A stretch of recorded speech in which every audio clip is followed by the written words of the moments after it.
안녕하세요. 캔들피그의 이런저런 시간입니다. 오늘은 신자유주의 이야기를 하기로 했죠. 경제학자, 사회학자를 중심으로 현재 신자유주의, 자본주의 시스템의 한계와 위기상황에 도달했다는 이야기를 많이 하고 있는데요. 지난 시간에 이런 이야기를 하니까 엉뚱하게 그럼 공산주의로 가자는 말이냐고 하는 분들도 계시던데 그런 분들을 위해서라도 좀 더 이런 컨텐츠에 신경을 써야겠다는 생각을 했습니다. 굳이 학자들의 어려운 이야기가 아니더라도 음모론이 됐든 가십거리가 됐든 많은 사람들이 현재 경제 상식으로는 받아들이기 어려운 그런 경제정책이나 새로운 화폐제도 등등 떠도는 이야기에 관심을 가지는 사람이 느는 것 자체가 현재 경제 시스템의 의심과 한계를 느끼고 있기 때문이라고 생각해 볼 수도 있을 겁니다.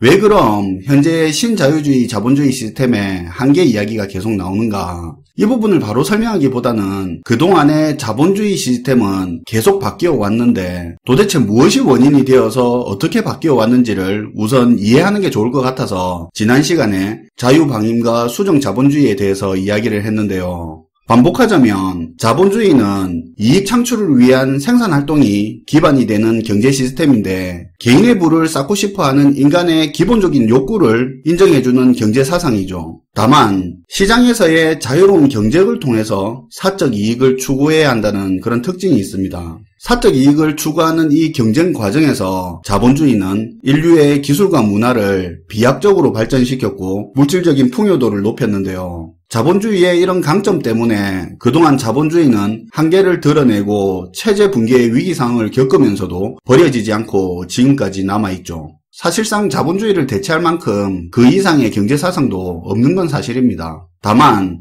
자본주의는 그때그때 상황에 맞게 수정자본주의, 신자유주의처럼 자본주의의 본질은 유지한 채 경제 환경이 변화하는 부분에 맞춰서 형태를 바꾸고 있죠. 항상 이념이든 사상이든 강점으로 내세우는 그런 부분이 희미해졌을 때 위기를 맞는데요. 이건 이념뿐만 아니라 기업이든 개인이든 마찬가지입니다. 예를 들어 가성비를 주 무기로 하는 기업이 시장 점유율이 늘었다고 자기들이 왜 소비자들에게 선택받고 있는지를 자신들의 강점을 망각하고 이익률 증가만을 위해서 제품 가격을 야금야금 올리거나 기존 부품보다 질 낮은 부품을 쓰다 보면 당장의 이익은 늘어날지 모르지만 결국에는 경쟁자 때문이 아니라 자기 스스로 위기를 자초하게 되는 모습은 한 번씩 보게 되죠. 자본주의도 마찬가지입니다. 누가 뭐라 해도 확실한 자본주의의 강점은 기회와 경쟁, 시장 논리와 효율성 등이라고 할 수 있는데요. 이 중 하나라도 약화됐을 때 자본주의의 위기와 한계가 드러났었습니다.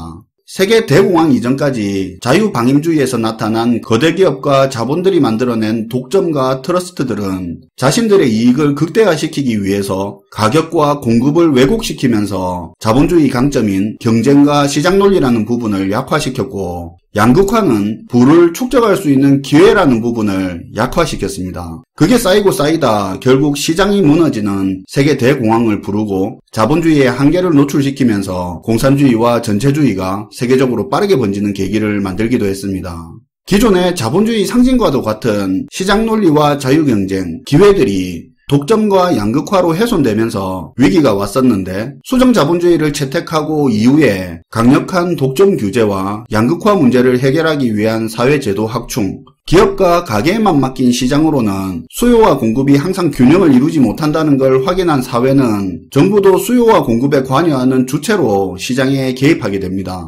독점 규제를 통한 자유경쟁, 시장경제가 어느 정도 회복되고 근로자들의 소득과 처우 개선을 통해서 부를 축적할 수 있는 기회가 증가하기 시작했는데요. 실제로 이런 수정자본주의 시스템을 채택하고 미국의 중산층이 매우 두터워졌습니다. 1960년대 절정을 이뤘었죠. 과거 미국 영화에서 보면 잔디밭 딸린 2층 집에 자녀 둘 이상 있는 집이 항상 나오는데 이게 대표적인 미국 중산층 모습이었죠. 하지만 이 역시도 시간이 지나면서 문제가 발생했는데요. 이전 자유방임주의에서 자유경쟁, 시장논리, 기회 등과 같은 자본주의의 강점이 문제가 생겼다면 이번에는 한정된 자원으로 더 큰 부가가치를 생산하는 또 다른 자본주의의 강점인 효율성에 문제가 생깁니다. 이미 기업이나 사회보장제도 등으로 인건비 등 사회 전반적으로 생산 비용이 증가된 상태고 이를 충당하기 위해서 세금도 높은 상태라 기업의 생산성은 떨어지고 고비용 구조가 돼서 물가는 오를 수밖에 없었죠. 한계에 부딪힌 기업은 구조조정을 하면서 서서히 실업이 늘기 시작하고 물가도 계속해서 오르는 모습이 나타났습니다. 이전에 국가가 개입하면 약발이 먹혔는데 사회 비효율이 증가하다 보니 국가가 돈을 풀면 푼 만큼 효과는 안 나오고 물가만 더 올라가고, 그렇다고 안 되겠다고 돈을 줄이면 실업률만 또 더해서 올라가는 상황이 생깁니다. 이미 사회가 고비용 저효율 구조가 되다 보니 어떻게 해도 방법이 안 나오는데요. 이 자본주의의 효율의 문제를 해결하기 위해서 세계화를 기반으로 한 신자유주의가 80년대부터 본격적으로 시작이 됩니다. 기업 경쟁력을 올리고 한 단계 더 성장을 하기 위한 방법인데, 분업을 생각하면 이해가 쉽습니다.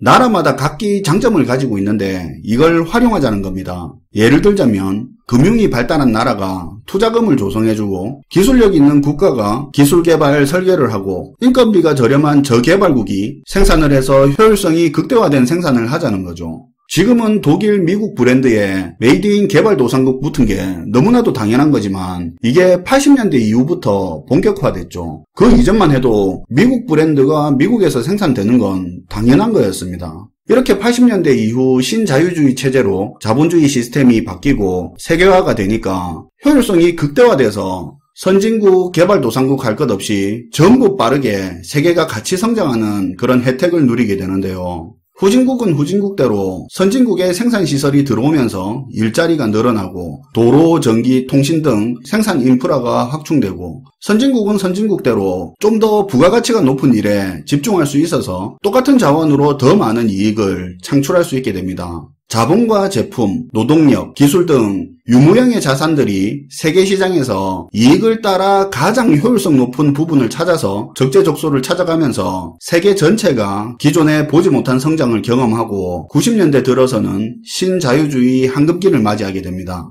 지금 영상을 보고 있는 많은 시청자들이 신자유주의 황금기에 경제교육을 받다 보니 경제관념에 신자유주의 이념이 깊이 박혀있는 경우가 많습니다. 어쨌든 여기서 신자유주의가 해피엔딩으로 이어진다면 이 영상에 의미가 없겠죠. 그런데 이런 의문을 가질 수 있습니다. 신자유주의 들어서 세계적으로 경제가 엄청나게 성장을 했는데, 성장하는 만큼 물가 상승이 일어나는 건 당연한 일이죠. 그런데 세계화 시대에 경제가 성장하는 만큼 그만큼 비례해서 물가가 가파르게 오르지는 않았습니다.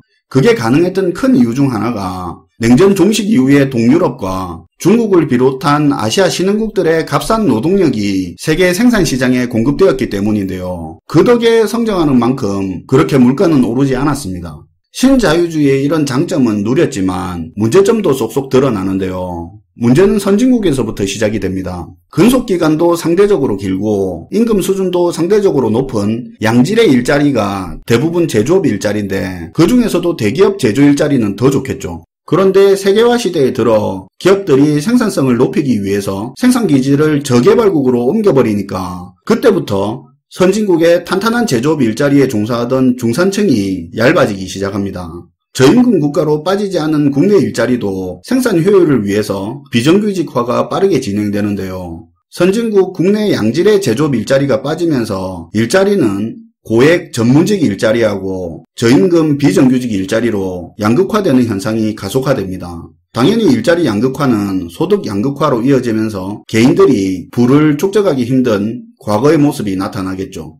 그럼 세계화의 혜택을 저개발국만 본다고 생각할 수도 있지만 꼭 그렇지가 않습니다. 분명히 저개발국들이 선진국 기업들의 생산기지가 되면서 세계화 시대에 덕을 본 건 사실이지만, 이런 국가들이 생산기지 역할을 한다는 부분을 잊지 말아야 하는데요. 경제가 성장하고 물가가 오르는 만큼 임금도 오르는 건 당연한 겁니다. 하지만 계속 임금이 오르다가 다국적 기업들 입장에서 더 이상 이 나라가 생산기지로서 메리트가 없는 국가가 되어버리는 순간 다국적 기업에 종속되어 있는 경제도 같이 무너지게 됩니다. 실제로 동남아 국가들이 그동안 빠르게 임금이 오르다가 물가 상승률에 비해 최저임금 상승이 현저하게 줄어드는 것도 이런 영향이 큰데요. 최근에 동남아에 처음으로 최저임금이 동결되는 국가도 나타났습니다. 또한 다국적 기업들의 현지 고용도 상승된 임금만큼 점차 정체되는 상황입니다. 생산기지의 역할을 하는 국가의 경제정책과 정치가 자국을 위해서가 아닌 점점 다국적 기업들에게 종속되는 현상이 벌어지고 있는데요. 혹자들은 신자유주의에서 벌어지는 신식민지 정책이라고 표현하기도 합니다. 100% 동의하는 건 아니지만 충분히 일리가 있는 말이기도 하죠. 아무튼 세계를 무대로 효율성을 극대화시키기 위한 신자유주의 시스템이었지만 이 세계화의 과실은 한쪽에 치중되는 모습이 나타나는데요. 거대한 자본과 설비 등을 효율을 쫓아서 세계 곳곳에 찾아다닐 수 있는 금융자본하고 규모 있는 기업들, 그리고 세계를 무대로 자신의 노동력을 활용할 수 있는 엘리트 고급 인력들은 세계화의 덕을 많이 봅니다. 반면에 자국을 기반으로 노동력을 제공하고 경제활동을 하는 일반 대중들은 오히려 세계화에 피해를 경험하게 되는데요. 기업은 싼 임금을 찾아 해외로 나가버리는 동시에 싼 임금 국가의 근로자들은 높은 임금을 찾아 선진국 노동시장에 진입하게 됩니다. 가뜩이나 줄어든 일자리에 서민 일자리가 더 타격을 받는데요. 특히 유럽과 같이 사회보장제도 수준이 높고 세금 부담이 높은 나라의 서민 입장에서는 동유럽 저임금 근로자에 밀려 일자리도 뺏기고 있는데 자기 세금으로 그들에게 복지를 제공한다는 불만까지 나타나게 됩니다. 그 결과 난민 수용과 외국인 근로자에게 온화한 태도를 보이는 EU에서 영국이 탈퇴하는 브렉시트라는 결과가 나오기도 했죠. 이게 상징적인 사례일 뿐이지 이런 이유로 선진국 서민들을 중심으로 외국인 근로자 반대, 자국민 우선, 반세계화의 정서는 크게 번지고 있습니다. 유럽 선진국 서민들은 동유럽에 대해서, 미국은 아시아와 히스패닉계, 우리나라도 중국 노동자 등 이런 현상은 세계화로 서민 일자리 피해를 입은 국가를 중심으로 더 커지고 있는 게 사실입니다. 과거 자국민 우선주의, 불법 이민자 추방 등 세계화하고 거리가 있는 공약을 내건 미국의 트럼프가 서민들의 지지를 등에 업고 대통령에 당선된 것도 비슷한 맥락인데요. 이때부터 이미 세계화를 기반으로 한 신자유주의의 한계가 사실상 본격적으로 드러나고 있었다고 볼 수 있습니다. 사실상 신자유주의는 40년, 50년 동안 세계화를 기반한 효율성에 무게를 둔 경제체제인데 자국 우선주의, 탈세계화의 분위기에서는 현실적으로 지속되기 어려운 구조죠. 그런데 생각지도 못한 코로나가 신자유주의의 한계를 다시 한번 과감하게 또 한번 노출시키는데요. 물건 하나를 만들어도 세계 각지에서 생산된 부품들이 모여서 만들어지는 생산망을 가지다 보니까 코로나로 한 지역만 문제가 생겨도 전체 완제품 생산이 힘들어지는 치명적인 약점까지 노출을 시켰습니다. 게다가 안 그래도 양극화가 심화되고 있는데 코로나로 인한 피해가 서민층 경제에 더 큰 타격을 주면서 이제 더 이상 서민 경제와 일자리를 외면할 수 없는 지경에 이르러 버렸습니다. 이미 문제점이 노출된 이상 코로나가 끝난다고 이전과 같은 세계화가 회복되기 어려운 상황인데요. 실제로 세계 공급 체인은 점점 인근 국가나 국내 생산 중심으로 공급망이 변화하고 있는 모습이 드러나고 있고요. 세계화 시대의 상징과도 같았던 국제기구들의 영향력도 상당히 약해지고 각 나라들이 서로 각자 도생하는 구도로 흘러가고 있습니다.